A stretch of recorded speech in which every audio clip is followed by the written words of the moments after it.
Assalamualaikum warahmatullahi wabarakatuh. Ahlan wa sahlan para sahabat sekalian yang dirahmati Allah.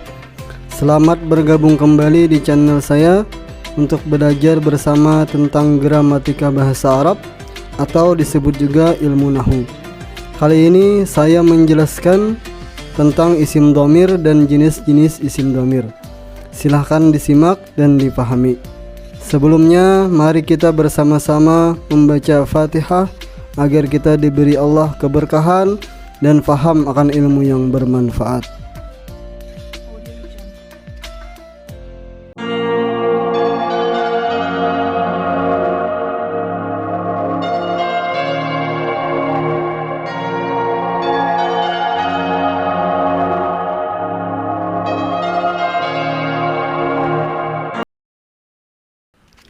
Sebagaimana yang sudah saya jelaskan sebelumnya, bahwa isim itu terbagi kepada dua kelompok, yaitu isim zahir dan isim dhamir. Bagi para sahabat yang belum menonton videonya, silahkan ditonton terlebih dahulu untuk lebih memudahkan memahami isi penjelasan dari video kali ini. Karena kali ini saya akan melanjutkan penjelasan tentang isim, yaitu isim dhamir. Isim dhamir yaitu isim untuk kata ganti orang, yaitu aku atau kami sebagai kata ganti orang yang berbicara, dia atau mereka atau nya sebagai kata ganti orang atau benda yang dibicarakan, yaitu orang atau benda yang tidak ada di dekat kita. Seterusnya yaitu kamu atau kalian sebagai kata ganti orang yang menjadi lawan berbicara, yaitu orang yang ada di hadapan kita. Nah, isim dhamir ini terbagi kepada 4 macam menurut letaknya dan posisinya. Yang pertama yaitu dhamir baris munfasil. Yang kedua dhamir baris muttasil. Yang ketiga dhamir mustatir jawazan. Yang keempat dhamir mustatir wujuban. Yang pertama dhamir baris munfasil, yaitu isim dhamir yang nampak atau bisa dilihat tulisannya namun tidak bersambung dengan isim atau fi'il atau huruf. Yaitu yang pertama huwa, artinya dia satu orang laki-laki. Huma, dia untuk 2 orang laki-laki. Hum, mereka, digunakan untuk beberapa laki-laki. Hiya, dia, yaitu satu perempuan. Huma, dia, digunakan untuk 2 perempuan. Hunna, mereka, digunakan untuk beberapa perempuan. Anta, kamu, seorang laki-laki. Antuma, kamu, 2 orang laki-laki. Antum, kalian, beberapa laki-laki. Anti, kamu, seorang perempuan. Antuma, kamu, digunakan untuk 2 perempuan. Antunna, kalian, beberapa perempuan. Anak, aku, digunakan untuk aku laki-laki atau aku perempuan.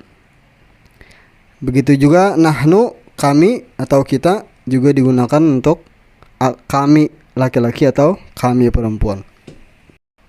Mari kita perhatikan contoh berikut ini. Huwa fit dari, dia ada di dalam rumah.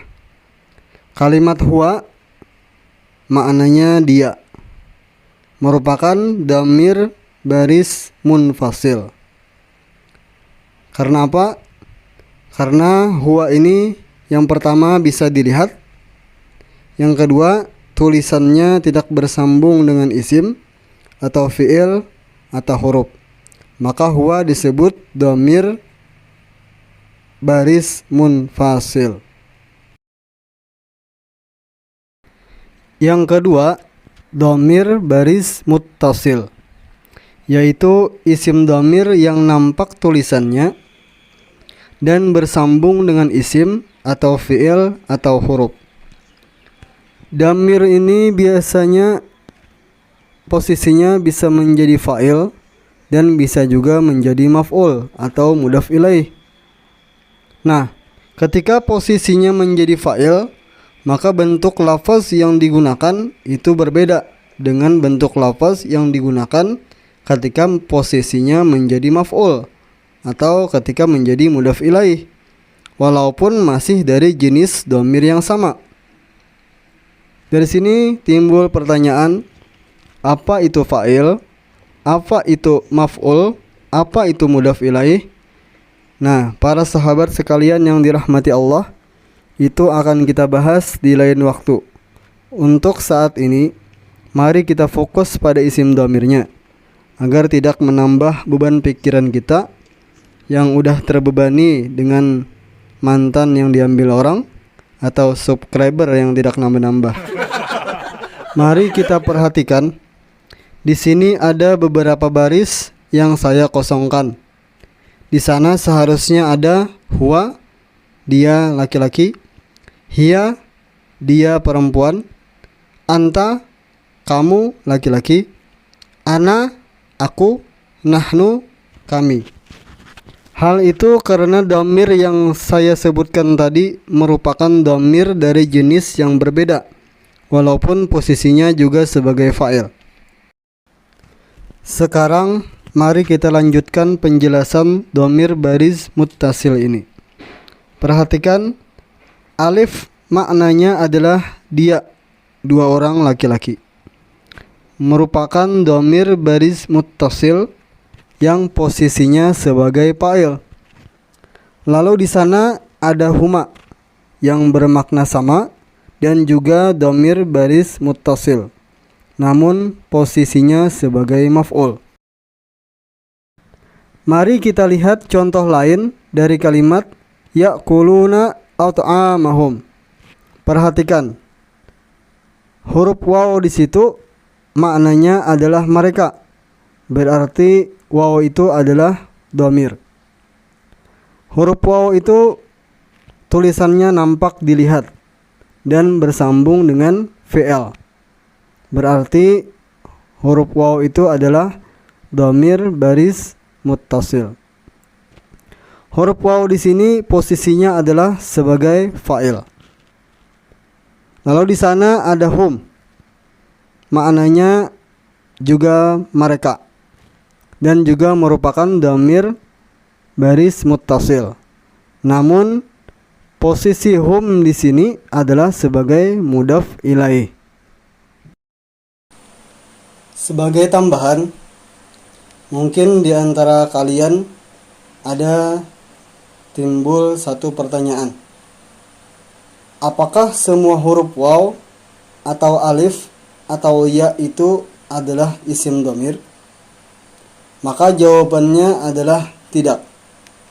Huruf waw, alif atau ya itu merupakan dhamir baris muttasil jika tulisannya bersambung dengan fi'il, yaitu di bagian belakang fi'il.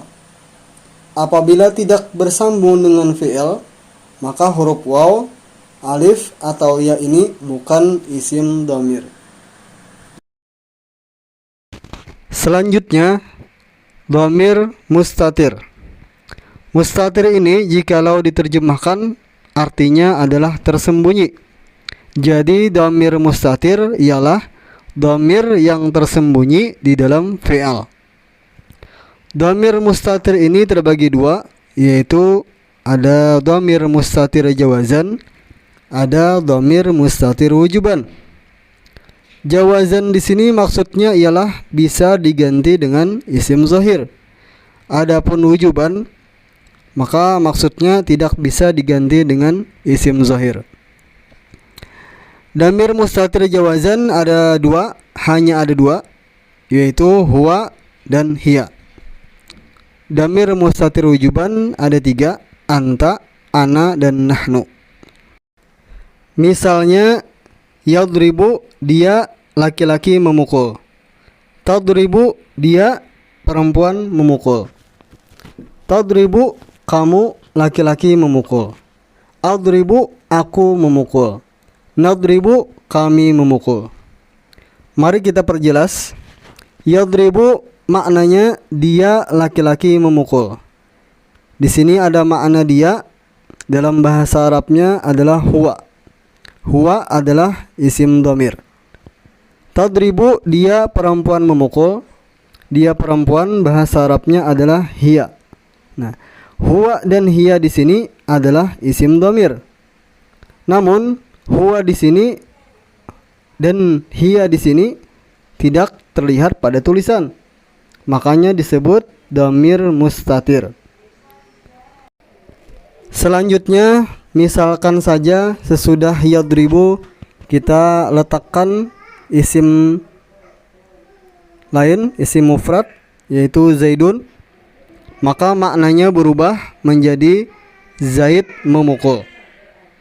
Makna dia atau huwa itu dihilangkan. Nah, karena inilah maka huwa atau hiya tadi disebut dhamir mustatir jawazan, yaitu bisa dihilangkan dan diganti dengan isim zahir. Adapun dhamir ana dalam kalimat adribu atau anta dalam kalimat tadribu atau nahnu dalam kalimat nadribu itu tidak bisa diganti dengan isim zahir. Oleh karena itulah maka ketiga isim dhamir itu disebut dhamir mustatir wujuban. Mungkin kalian ada sedikit bingung dengan huwa atau hiya, karena di awal-awal penjelasan saya menyebutkan huwa, hiya dan seterusnya adalah dhamir baris munfasil. Nah, itu benar. Huwa, hiya dan seterusnya itu adalah dhamir baris munfasil apabila letaknya di luar fi'il, tidak bersambung dengan fi'il. Namun apabila huwa dan hiya ini ada di dalam fi'il, yaitu kita melihatnya dari segi maknanya, maka huwa dan hiya ini disebut dhamir mustatir jawazan. Para sahabat sekalian yang dirahmati Allah, mungkin sampai di sini dulu penjelasan tentang isim dari saya. Insyaallah pada video saya yang akan datang saya akan membahas dan menjelaskan tentang fi'il beserta pembagiannya. Bagi para sahabat yang masih belum paham, silahkan untuk bertanya di komentar. Insyaallah kalau saya mampu untuk menjawabnya akan saya jawab atau saya buatkan video untuk menjelaskannya. Dan seterusnya bagi para sahabat yang juga berkenan, persilahkan untuk subscribe channel ini dan juga membunyikan loncengnya agar para sahabat sekalian tidak ketinggalan video-video tentang bahasa Arab dari saya. Semoga kita selalu diberi keberkahan dan rahmat dari Allah Subhanahu wa taala, dan juga kita diberi ilmu yang bermanfaat di dunia dan di akhirat. Akhirul kalam, wabillahi taufiq wal hidayah. Wassalamualaikum warahmatullahi wabarakatuh.